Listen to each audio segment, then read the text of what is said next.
Today on the podcast, we're joined by Alfie Best Jr. Alfie's an entrepreneur, he's a performer. Alfie's one of the next generation of one of the most recognisable business families in the UK. At just 28 years of age, Alfie has his own businesses, has carved his own identity, and continues now to grow the best legacy. Welcome to Raising the Gold Standard podcast with Kane. Today we've got a very special guest, Alfie Best Jr. Everybody knows that your father's built this enormous empire through hard work and through grit, right? What part of your journey do you think people that are on the outside underestimate the most about you, coming from that background with your father? Anybody that knows me would know exactly what I've done, exactly what I've been through. And anybody that doesn't know me, I'm sure some people give the benefit of the doubt and believe everything I say, and I don't expect everybody to believe what I say, but a lot of people that can't do what I've done or haven't even tried to do what I've done, it's just so much easier to make themselves feel better to not believe it. So I'd imagine a lot of people, and most people underestimate what I've done, or maybe not underestimate but disbelieve what I've done. And the thing is, anybody that has tried very hard and been very successful doesn't underestimate anything, because they know how hard it is, if that makes sense. Building a business is very, very difficult. Making a successful business is also very, very difficult. Oh no, let me rephrase that. Building a business or making a business, starting a company is very easy. Making it a successful one is very difficult. I think what's really important as well is for the audience to realise that because you've come from this background where your father's been super successful, that wasn't just handed to him on a plate. You would have known growing up, as you've grown up, what he's had to do, the decisions he's had to make, etc. And I know people that are going to be watching this are going to be thinking, no, he just got given loads of money from his old man, and he used his old man's money just to build this massive empire. What's really important is for you now to explain to people that that isn't the situation. Your father isn't just a handout for money. I don't know, has he given you lessons throughout your life where, no, I'm not going to give you money, son. You need to go and earn it just like I earn it. Can you share any sort of stories along that sort of line? There is so many to choose from where that's concerned, and when the best way for me to explain it is that I would go to my mum before I would go to my dad, and she has very, very little to give. She's an extremely good mother. Very hands-on when my dad's business is concerned, but she's involved in my dad's business and has very little access to any money apart from what my dad provides.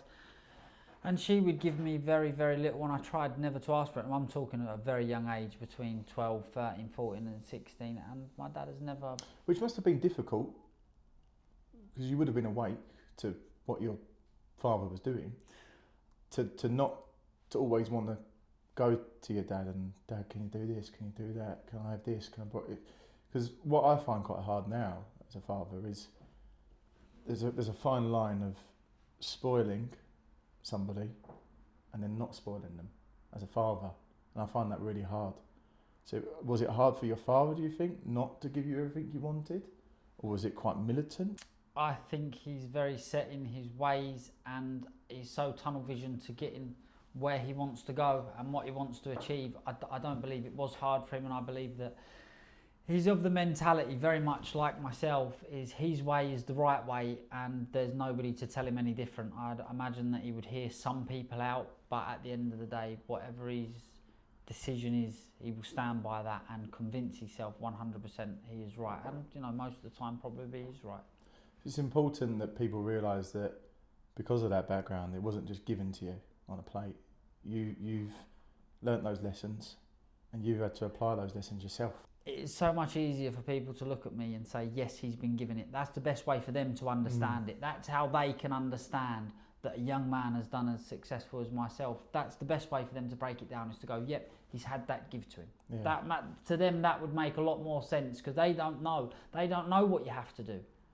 Or they've never tried to go through the hardship, the sacrifice, and that's the tiniest part of what it takes to become, the friends you make, the friends you lose, the people you upset, all on the way, all part of making making money and making a good company or a good business. And there's that famous saying as well, that quote, I can't remember who quoted it, but if you hang around 5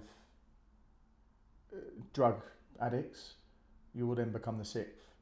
If you hang around, to the contrary, 5 millionaires, billionaires, then you will become the 6th. So you are a product of your environment, and I definitely believe that I'm a product of my environment. I'm a product of who I surround myself with. Where am I going on my journey? I want people around me that I surround myself with that are going to pull me up as well. And I assume that's the same for you, Alfie. Absolutely.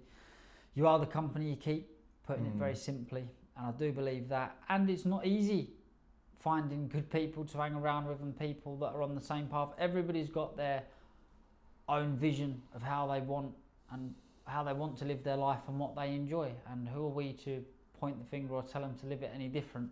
But you just got to find the ones that are on the path of. And listen, some people are happy going to work every day, 9 to 5 job, getting paid their wages, and living off of minimal.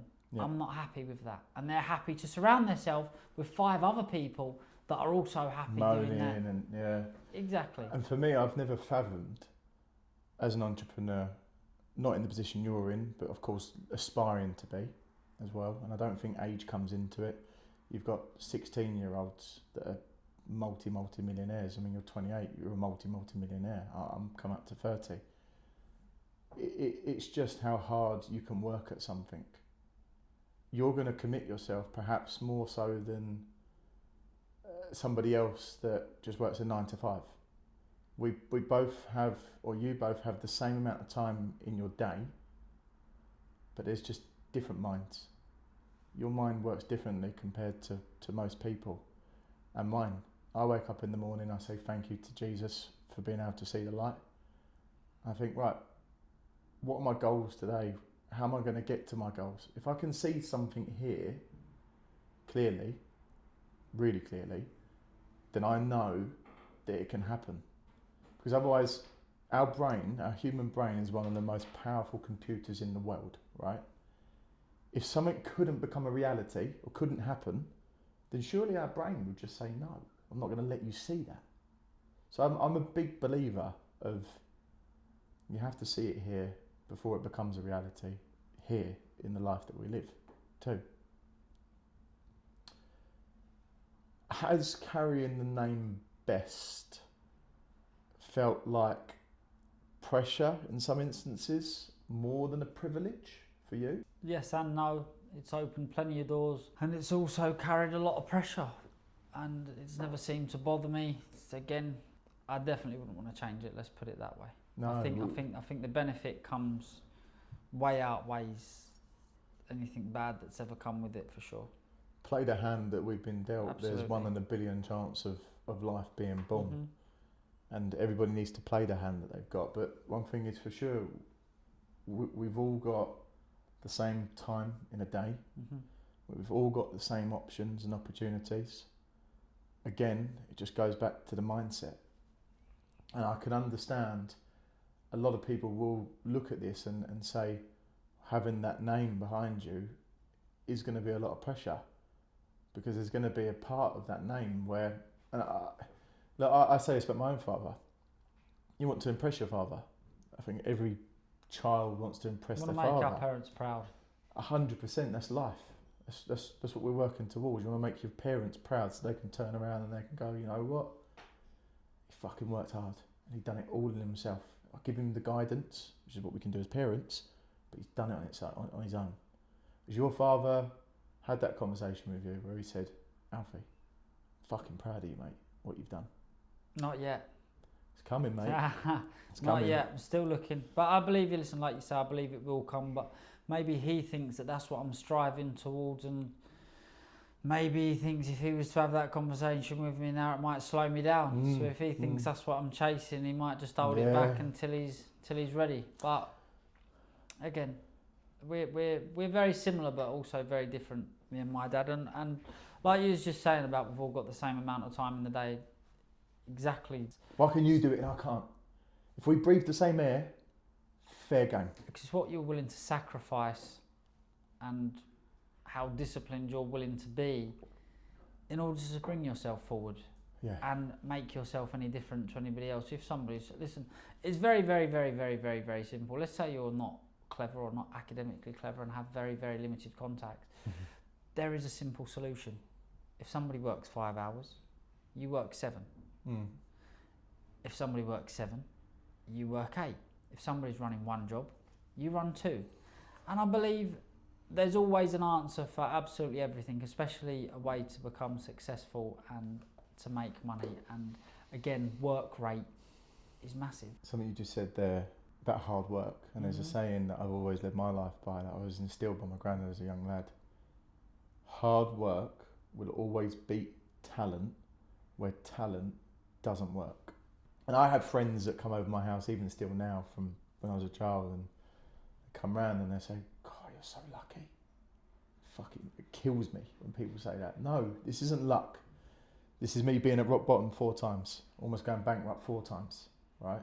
This is me getting myself out of the ditches and the trenches, stuck in the mud 4 times now, from 0 to back to where I want to. It's hard work. This isn't luck. I've worked hard. So then the harder you do work, the more lucky it seems. It's not. What people don't see, like you've just said, is the hard work that we put into this. As I said before, it's the easiest way for people to break that down and explain it to themselves is that you're lucky. To think what you have done and try and break that down in their head, that's too much work. Yeah. So it's easier for them to say yes, luck. Yeah, they'll see you in your, they'll pull next to you in your Ferrari. Look at him, son. The kid will go, yeah, he's lucky, isn't he? And the dad will go, yeah, he's lucky. No.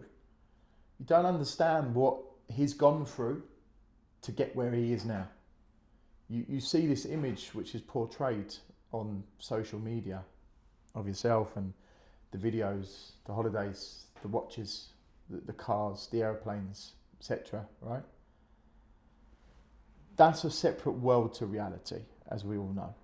And I fully appreciate when you're in that world, you need to keep up with that world. That's your image. That's your personal brand. But that isn't the reality of what it takes to become a successful entrepreneur. The countless hours of you worrying about one of your businesses or one of your holiday homes, etc., worrying about the staff getting paid or this isn't working, the countless hours in the morning sending emails to get to the point of where nobody sees that. They see the gratification, they see the glory, they don't see the pain. And it's really important, and the message that we're going to be trying to give here, mate, is there's more to life than just the image. You don't see what you do behind closed doors. I know it because I'm in that world.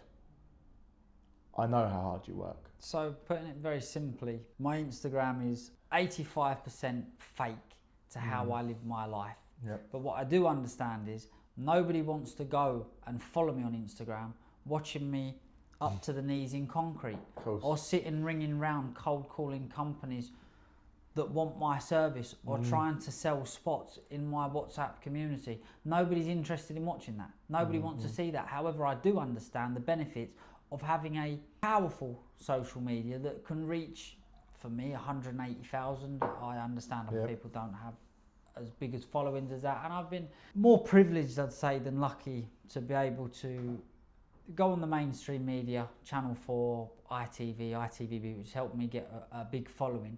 But still, them fans or those followers want to see stuff and they don't want to see you go to work. They're not interested in that. If you go online, like, find an Instagram page of someone going to work, regardless to what they do, whether they work in an office or whether they work on a construction site, they will have very, very, very little followers because nobody wants to watch that. Nobody wants to see that. Yeah, and you've got to be careful in the way that you put it. And, you need construction workers. Well, we need every If we kind didn't of have worker construction workers or individuals that worked in McDonald's, then we wouldn't eat at McDonald's. Live in the new build house or on the estate we've just purchased. We need that. Every job needs to be fulfilled. Every job. I look better at the guy that works in McDonald's than I do the kid that's had everything given to him that doesn't do anything. I have more respect for the guy that is working in McDonald's doing his thing. And you have to credit those people because we all have to start somewhere. And I believe whoever just gets up and goes to work, they're halfway there. You're halfway there to doing well. You know, some people don't really get the guidance, and I understand that, but you know, there's some great stories that I've heard. I don't actually know what company it is, and I wish I had done research before I come in, but there was a guy that flew over to America, and I think it's actually Steve Wynn. Right. Steve Wynn started off as a cab driver in the USA before he became massively successful over a cab driver, which I understand is not a bad job. It's actually quite a comfortable and I'd say easy job, pretty straightforward, especially with Uber now. And needed. Absolutely. And it's not something, like I say, it's not taxing on your mind and body, and it's pretty straightforward, but I wouldn't say it brings in the world. And for him to come from that to own, and it might not even be Steve Wynn, but I'm quite sure it is, to come from doing that to where he is now. You look at entrepreneurs, it just shows it can be done. 100%. As we said, we breathe the same air, and my thought process is, if we breathe the same air, there's not something that somebody else can do. If you can do it, I can do it. That's the way I look at everything in life. If you know how to play a piano, I might not be able to jump on a piano and play, but I'll put the hours in. And the more harder I will work, the more lucky I'll become, and I'll come back and I'll be able to play Beethoven to you on a piano, right? Because it's the hard work that you put into it as well. This is going to be a good question I want to ask you. Throughout your businesses, your successful businesses, which people see on the service as we've just touched on, what has been your biggest failure and what has been your biggest lesson? Because lessons are learnt from failures. Lessons are not learnt from success. I know that firsthand, going to 0 4 times. What's been your biggest failure? What's been your best lesson? My biggest lesson would be not understanding a market of a product, which for me was watches. I jumped in head first. It was absolutely flying for about 12 to 18 months. Couldn't step 1 foot out of line where in the industry. Everything was just flying up. One day I woke up and a lot of the money that I had that was liquid was in watches, and I woke up one morning and the whole market absolutely collapsed. Yeah, we spoke about this earlier. So that would be my biggest lesson, and as I've gone through other lessons, and thankfully I've always managed to turn those ventures around to be profitable. So you had a lot of your liquidity tied up into stock. You've now learned anything you're going to go into, you're not going to have all your liquidity tied up into that asset, that area, that position, other than gold, because you know what gold does, right? So you learn from the mistakes that you've made. Absolutely. What was your mindset? Sorry to jump in, mate. What was your mindset when you woke up and you'd seen that news? Because I think I know the answer to this before I even ask it, because of the way you hold yourself and who you are. What did you say to yourself? I believed it was going to go back up. I believed I was maybe some hope, value, which also it never did, and it only went further down. Because I was just hoping that I thought, it's gone back up, this could only be a small glitch, maybe this is only going to be like this, weather the storm for a couple of months, and I tried, and then I thought, this is not a good idea. Because basically, I hadn't lost the money. It was there in the asset. Until I sold them, if that makes sense. That's what I always say to, whenever I'm working with my clients, when they say, okay, gold price has gone down 20%. I'm just using that as an arbitrary figure. Fine.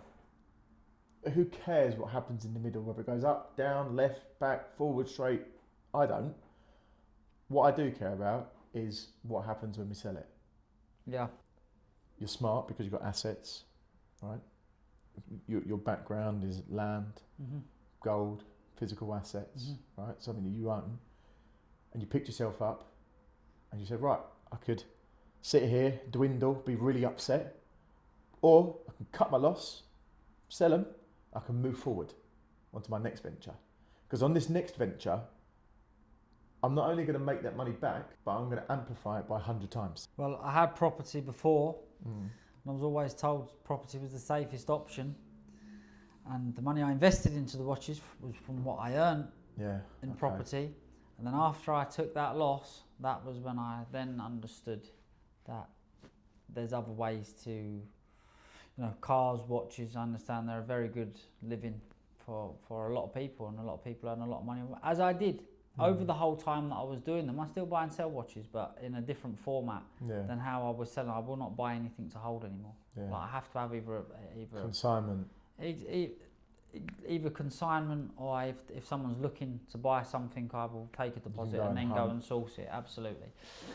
Yeah. But what that did teach me was, if I would have just put that money back into property, I would have never been in that position. So there was moments in your, and there has been throughout your very short business life thus far, and think of what you've accomplished at 28, mate. Mm-hmm.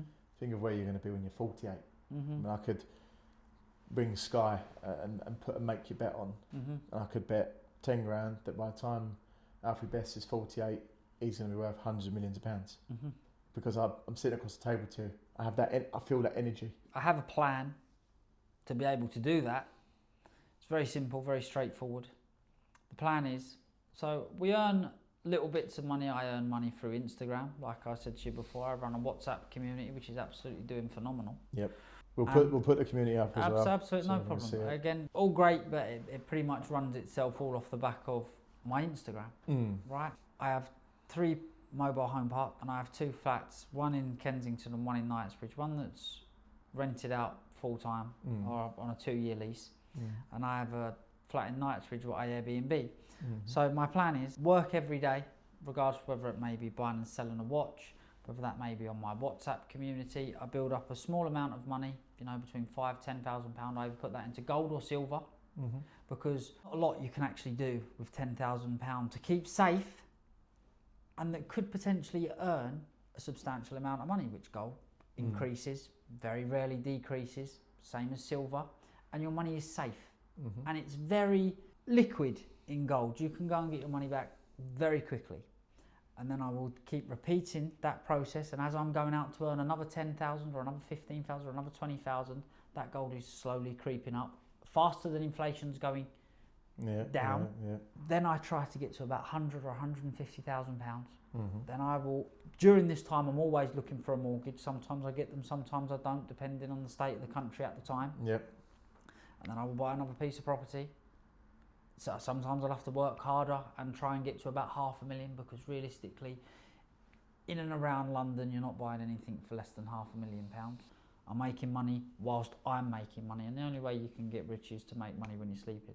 100% have passive income, and that's now when you don't have to work for it. Go back quickly to, you're speaking my language when you're talking about gold and silver, right?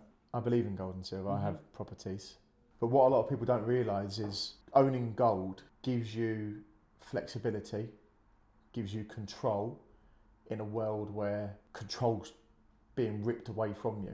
And it's like speaking to people like you. We have a message to the youngsters that you can help yourself too by buying real money. Real money is real gold. Absolutely. And listen, if you want me to pass a message, I can pass a very straightforward message, and very understandable and very relatable to anybody. Why gold is also good for me.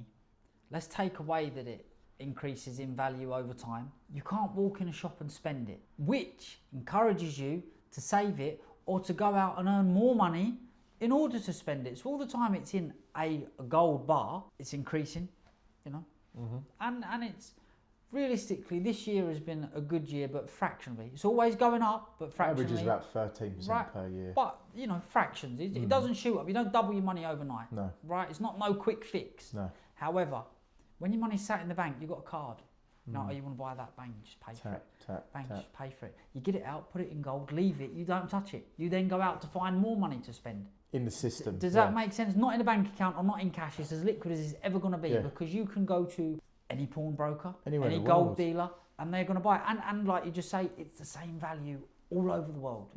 So in a fact of it, from a savings point of view, now you can go and get an ISA, put it into a bank, and the interest is pretty minimal from what they offer, and still very accessible. I've never really had an ISA. I use bank accounts to money in, money out. Exactly that. I've got a personal bank account. I don't really take much out of the businesses. Pay myself a small wage, and you need them. But any money that I save, I try to put. And I'm led to believe that it's only Britannia's that are capital gains tax free. I didn't believe gold bars was. So gold bars are not. There's CGT on gold bars, minimum of 20% on CGT. Gold coins, British legal tender gold coins, 22 carat and above, are completely CGT free, VAT free. British coins. And all gold is VAT free. All gold is VAT free. There's no VAT on free. All gold is And VAT free. On all Britannias, what's over 22 carat is capital gains tax free. Yeah. So the old sovereign that was 22 carat composition of copper has now actually just recently changed. They're no longer making copper sovereigns.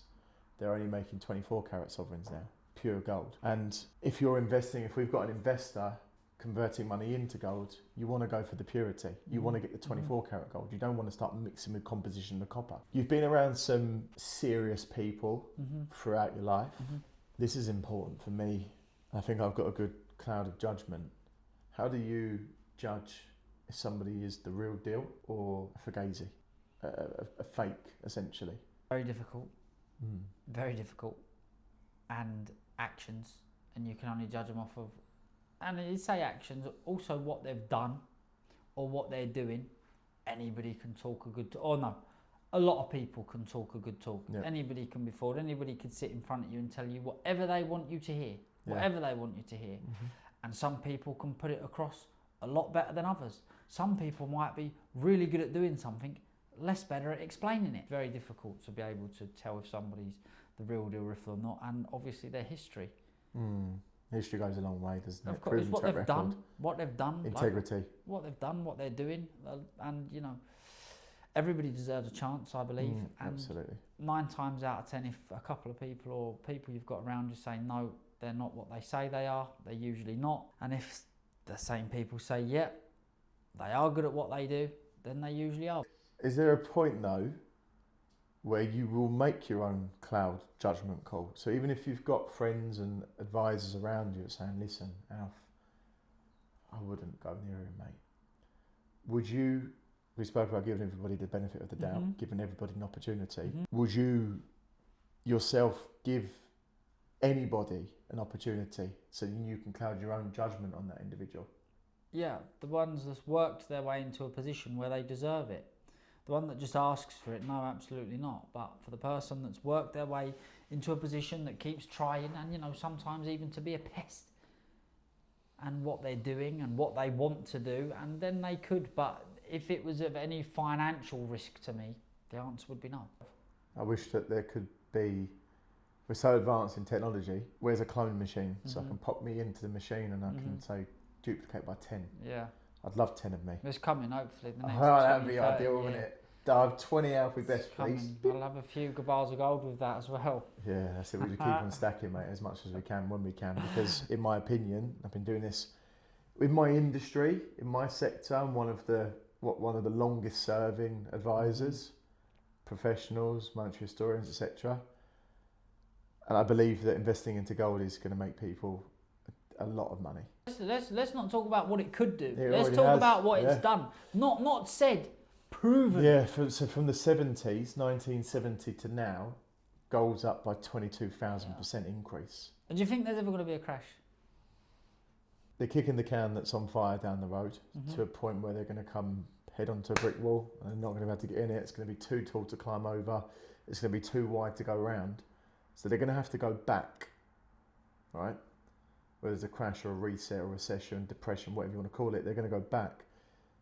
Something that I've been focusing on quite a lot recently, Alfie, is in America, they have this huge mammoth problem of their level of debt, approaching now, come the new year, $40 trillion of debt, paying something in the region of about $3 billion every single day. So they can't go forward. They can just go back. Well, supposedly, in Fort Knox, there's 8,200 metric tons of gold. 1 ton of gold at the minute is circa $100 million. Use that gold. If it's there, use it to save yourself from complete annihilation as a reserve currency, which I think Donald Trump will be smart enough to do. So people are buying US treasuries, or people were buying US treasuries to operate, to be able to trade. The BRICS economies specifically have proven you don't need to hold US dollars to be able to transact between countries. So they're bypassing the dollar. Now that gold, and I've said this on a couple of my podcasts, that gold that's in Fort Knox, or not there, well, whatever you want to say, right? That gold is stuck in the past at 1970. In 1970, price per troy ounce was $45. Today, it's over $4,000. So they're going to have to revalue it. And this is a perfect opportunity for them to revalue it so much higher than $4,000. So if they're going to do it, they may as well make it more expensive so they can wipe out their debt and then save themselves from losing reserve currency status. And is gold limited? It's a finite supply. The World Gold Council stated by the year 2050 there's going to be no more gold in Earth's crust left to mine. When? By 2050. By 2050? 2050, Okay. yeah. And so there's a limited supply. essentially investing into and saving and converting binary code, ones and zeros on a computer screen, which backed by nothing, into this timeless asset that has an energy to it as well. When when you hold gold, you feel good, right? You can't make any more of it. Growing up around real wealth, and we're not talking about a couple of quid here and there, big money. Have you or your father, your family, have they ever been worried about how fragile the system is? I never grew up around real wealth. When you say grow up, what do you call, from what age do you call growing up? When we have consciousness, right? When we start remembering what Yeah. we're doing. So 8 years of age Yes. till about 18. Okay, no problem. So from 8 to 18, my dad was growing. Okay. So from, I remember when my dad bought his first, it wouldn't have been his first property, but his first mobile park home. His first mobile park home site, which now he's got 150. I remember the first one we lived on. 150? He has 100. He may even have more, but I'm just talking off a... How many homes are actually on each individual I think home site? I think he's got between 5,000 and 8,000 residents. I actually don't know. I have nothing to do with his business. So That started from nothing. Yes, started from nothing. We lived in a caravan, moved from a caravan into a mobile home on his mobile home park. Right. And then from then, I think that would have been when I was between 6 and 7, and then from then he's grew and grew and grew. And I haven't edited, to be honest with you. That's wicked. I didn't even know that myself, and that's the reason why I'm trying to ask these questions is to understand you better. Yeah, we are what a lot of people would call new money people. And the thing is, we do not live... I probably live a better lifestyle than my dad. My dad lives as if he's going to go skint tomorrow. He has something that's called transfer, which is what we're led to believe is a real condition of people that have money that are so scared of going poor. And his answer to it is he's been poor. And the thing is, I've always had a roof over my head and I've always had food to eat. But from the people I've been around, I believe that I haven't lived how I could have lived if my dad was to provide money straight in front of me and tell me to go and invest it. And he's never given me that opportunity. Not would I ever ask for that opportunity now, because I've done so well by myself. It would just... Mate, the lessons are worth more than any amount of money. Well, listen, what I am is my own man, and every bit of knowledge I have is off my own experience. And there's times in my life where I look and think, why can't you just make this easy for me? And now I look back and think to myself, I'm so happy that you didn't, because like I say, I'm not giving anything I sit and tell you here is not what I've been told. It's not what I'm guessing. It's what I've been through and experienced. Now it might not be right, but it either worked for me or it may not have worked for me. But it's experience. It's advice off my own experience. Yeah, perfect. And the lessons that you've got are only from own failures that you've made. Exactly. Listen, we learn from our successes and we learn from our failures. But as for answering your question, I wasn't brought up in or around money. Like my dad grew as I was getting older. So, and that would seem that nothing ever changed from when we didn't have money, if that made sense. And he didn't live his life any different. Every dollar he looks to save to invest. I live by the motto of spend a little, save a little. As long as you save. Yourself. As long as you say, well, look, for me, what do you do it for? Why break your back? What, to polish pebbles? Because you might as well, if you're going to save money and put it in the bank and just leave it, you might as well go and pick stones up. I think that's so egotistical for somebody. I've got so many friends that will go, look at this, and you see 1 and 6 figures behind it. Who cares? That's a binary code on a computer screen which tomorrow could be wiped, could be gone. Bad businessmen, brother. They're very bad businessmen. Your friends, you want to tell them that I said they're bad businessmen. If you've got more, listen, for you it's very different. You need, for this business to run and for you to be able to buy a lot of gold, you need liquid money. However, if there's not a reason for you to have liquid money sat in the bank and you've just got to, it's sat there to look at on a phone screen or a computer screen, it's costing you money sat in the bank. Yeah. The bank are getting rich off of you leaving your money there when you could go and buy a property anywhere in the world, more or less. Now, I can only speak for Dubai. I can speak for Dubai, and I can speak for Spain, and I can speak for the UK. Now, Spain's a little bit harder work than anywhere else. However, you can still rent it full time, and it can be earning. You might not be as much as you'd like, but you're still getting money every month. When you go to sleep, that's earning you money. All the time it's sat in the bank. The bank are lending it to people. Fractional reserve banking, where you put 100 quid in the bank 10 years ago, they'd hold on to 60 quid of it, they lend that 40. Now, fractional reserve banking runs at 100%. So if you put £100 in the bank, like you just said, they'll lend it all out. This is why my fear is when this inevitable crisis, in my opinion, happens, and everybody rushes to the bank to go and get their money out. They're not going to be able to get it. You're not going to be able to get it. It's not going to be there. It's going to come, when push comes to shove, it's going to come to who owns the blocks of gold or real assets, the land, the property, the gold, the silver. It's real assets that matter. So when your father and when you have started making money, started very young, right? Because you've got your own parks as well. Three of them. You've got 3 of your own parks. You're making this passive income coming in. My money goes into investments that's growing at the rate of, say, 60% over the last 12 months. Whereas if it was sitting in the bank, I might make 4%, but inflation runs at the basket of goods is a lot higher than what it was last year. You know, people feel this when you go shopping. If you can sit here and you can say you can't feel a difference when you go shopping now compared to last year, then fine, you don't need any help. So it's not necessarily a case of gold's going through the roof. It's the case of your money is losing its value. Gold is keeping up with the loss you're making. But now that you've made your money, I don't think you'd want to keep your money, and you said this already, you wouldn't want to keep it in a bank. You want to take it out, you want to buy gold and silver. When you get 5-10 grand, there's more gold, there's more silver. It's the only thing for me, which is a small investment that doesn't require me to do anything. Now, however, I could invest my money into, for example, a van. I've bought and sold vans in my life. I could go and buy a van for £8,000. Del boy, aren't you? I'd rather listen. Like me. As long as it's legal, we try and make money the best way we can. Clean conscience at night. That's what's important too. Doing something that's, which is 100%, right? So you could go and buy a van.